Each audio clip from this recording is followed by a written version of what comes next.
Hello, আসসালামু আলাইকুম বন্ধুরা, সবাই কেমন আছেন? আশা করি সবাই ভালো আছেন।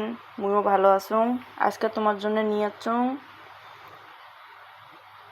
কলমি শাক আলু দিয়া ভাজি।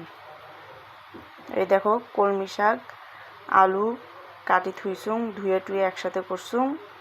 এখন এতে দিছুম হইল পেঁয়াজ কাটা, মরিচ, হলুদ, লবণ, আদা রসুন বাটা, জিরার গুঁড়া সব দিছুম, দিয়ে এখন মাখি চাকি নিম।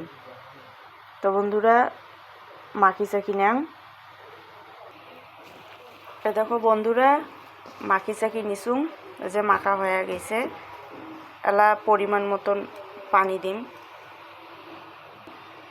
পরিমাণ মতো পানি দিতেছুম।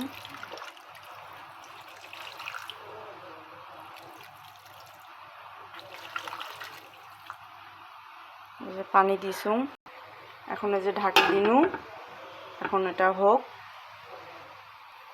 ততক্ষণ সাথে থাকো। কলমি শাক আর আলু ভাজি দেখতে চাইলে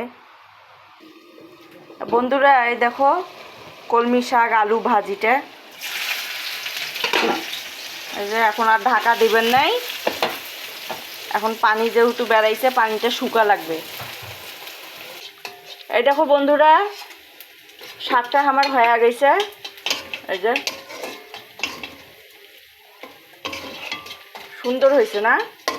কমেন্টও জানাইবেন কেমন হয়েছে। বাড়িতে অবশ্যই ট্রাই করি একবার, দেখেন কেমন হয়েছে। তা ভালো থাকবেন, দোয়া করেন, মুইও সবার জন্য দোয়া করেন। আল্লাহ হাফেজ।